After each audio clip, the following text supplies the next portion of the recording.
Chelates. Chelates are the coordination compounds in which there are cyclic rings are present in the complex. In the formation of a coordination compound, when metal makes bond with bidentate ligand or polydentate ligand, and this causes the formation of a ring in the complex, it is known as chelation.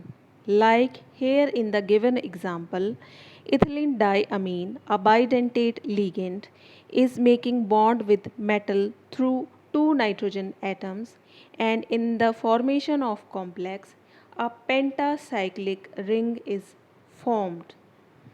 So, when a ring is formed in the formation of a complex, it is known as chelation, and a complex that is formed is known as chelate.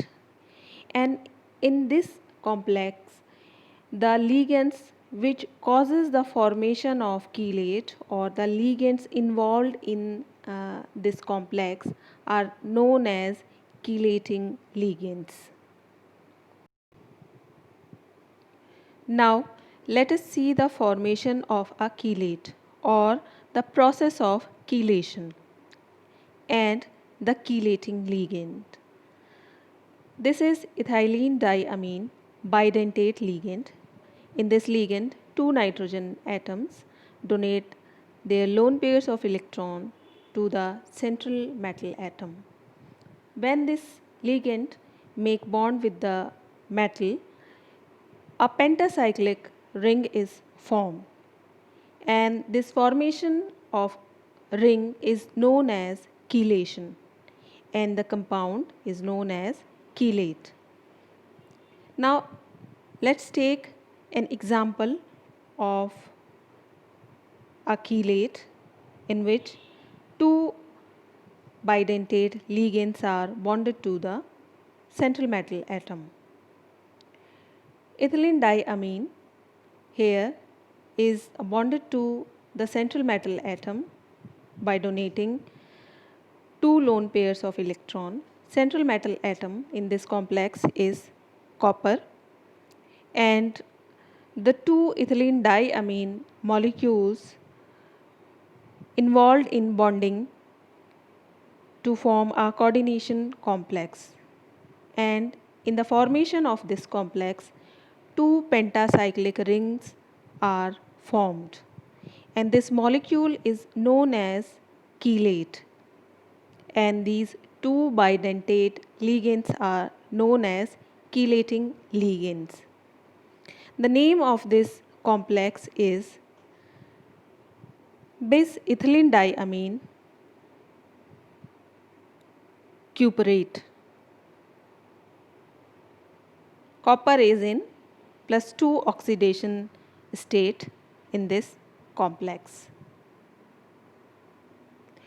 Let's take another example of a chelate in which again ethylene diamine is the chelating ligand, but here in this complex the central metal atom is cobalt, and the chelating ligands, which are ethylene diamine molecules, are 3 in this molecule.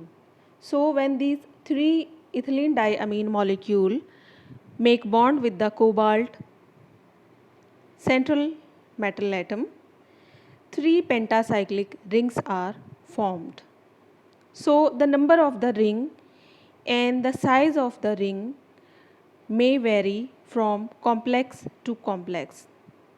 This complex is octahedral complex. The name of this complex is tris-ethylene diamine cobaltate. The oxidation state of cobalt in this complex is +3.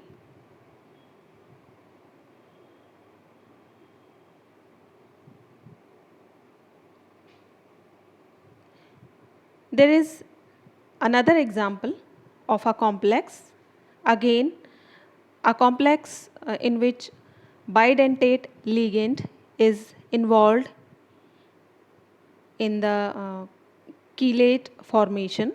This is oxalate ion. In this molecule, two oxygen atoms donate their lone pairs of electron to the central metal atom. When this anion make bond with the central metal atom, here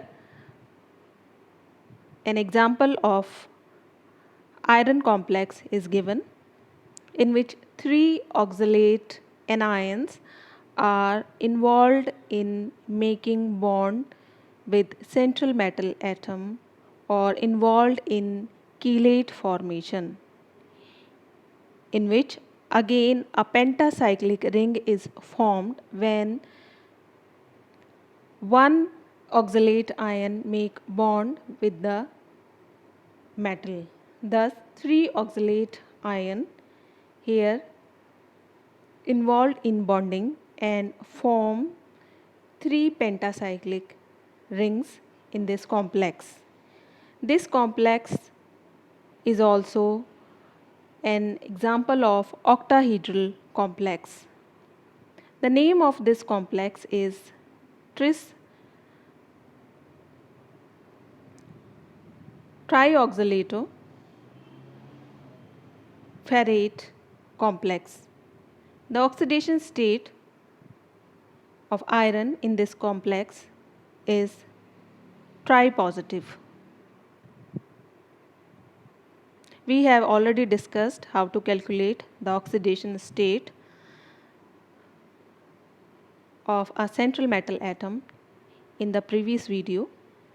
So easily, as the charge on the complex ion is -3, but the charge on the central metal ion is +3.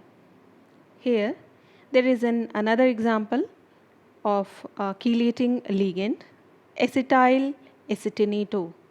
In this complex, the two oxygen atoms of this molecule can donate their lone pairs of electrons to the metal, but in this case a hexacyclic ring is formed. This is a bidentate ligand, but when this molecule make bond with the central metal atom, a hexacyclic ring is formed. This is an example of nickel complex with acetyl acetynato ligand. In this molecule, two acetyl acetynato ligand make bond with nickel to form a chelate, in which two hexacyclic rings are formed because of the formation of this chelate.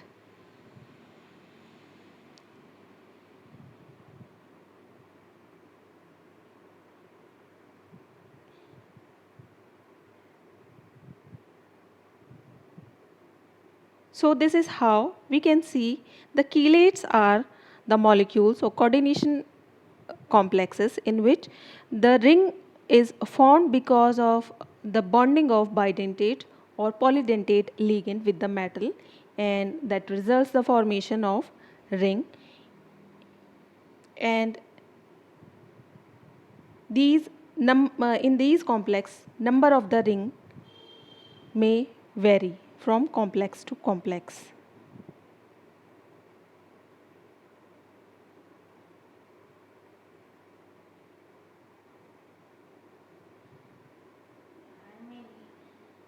This is an example of iron chelate with oxalate anion. We have already seen the formation of this complex. These are the bidentate ligands, triethylene diamine. In this ligand, when two amino group bonded to the central metal atom, a hexacyclic ring is formed as visible in this molecule, and this is acetyl acetynato. We have already seen the formation of a chelate with acetyl acetynato, and this is an example of a chelate of copper with ethylene diamine. This reaction is the formation of a chelate with nickel and dimethyl glyoxime. Dimethyl glyoxime, which is also known as a DMG, is a bidentate ligand. When this ligand make bond with nickel, a pentacyclic ring is formed. These are the two ligands. This is imino-diacetate ion. This ligand is tridentate ligand. When this ligand make bond with the three points or the three atoms with metal, two pentacyclic rings are formed as shown in the diagram. And this is tetradentate ligand, triethylene tetraamine. In this molecule, when the four nitrogen atom of this molecule bonded to a single central metal atom, four pentacyclic rings are formed. This is an example of tetradentate ligand, porphyrin molecule. In this molecule, when metal is bonded to the 4 nitrogen atom of this ligand, it is embedded in the center of this macromolecule, and 4 nitrogen atom are bonded to the central metal atom. And an example of such a molecule is given here, hemoglobin, in which the central metal atom is iron and it is bonded to the nitrogen atoms of this ligand. Now let us see the factors affecting chelates. We have seen the formation of chelates. A chelate is formed when chelating ligand bond with the metal atom. It has been found if a metal forms a complex with unidentate ligand and the same metal forms a complex with chelating ligand, its chelate is more stable. This enhanced stability of a complex because of the chelating ligands is called as chelate effect.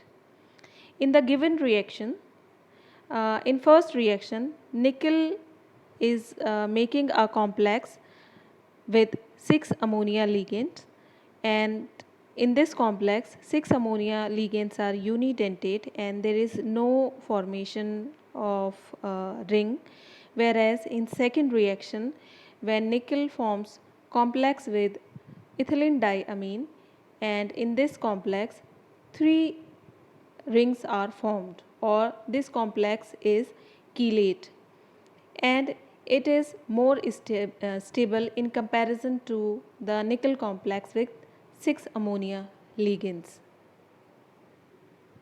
Number of chelate rings.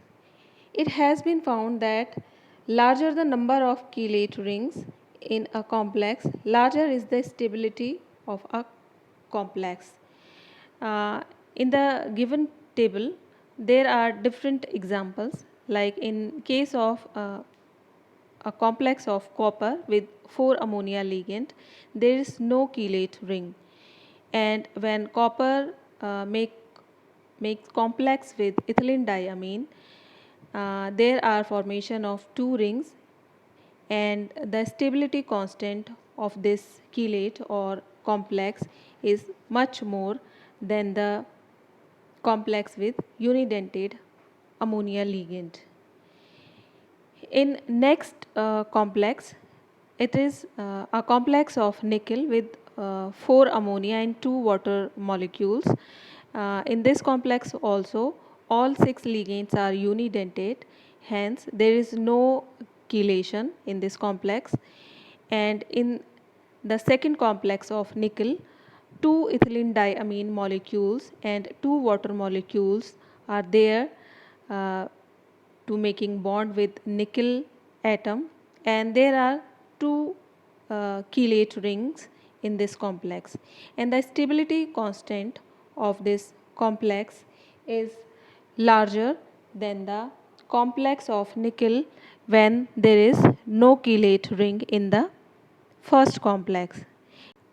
In the third complex of nickel, there are 3 ethylene diamine molecule, and the number of chelate rings in this complex is 3, and the value of stability constant is highest in this chelate or in this complex in comparison to the other two complexes of nickel.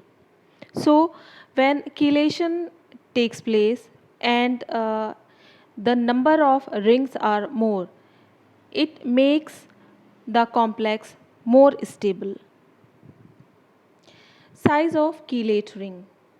The stability of a metal chelate also depends upon the size of the chelate ring.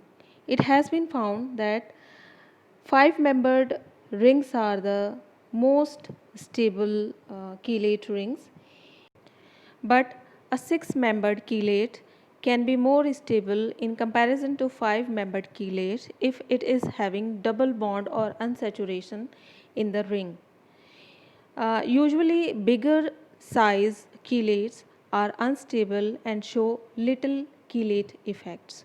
This may be because of the electrostatic force of attraction needed to bring the coordinating atoms together for bonding with the metal, and it may be because of the steric crowding in the ring configuration. So this was all about the chelates, their formation and the factors affecting their stability. In next video, we will be discussing the nomenclature of coordination compounds.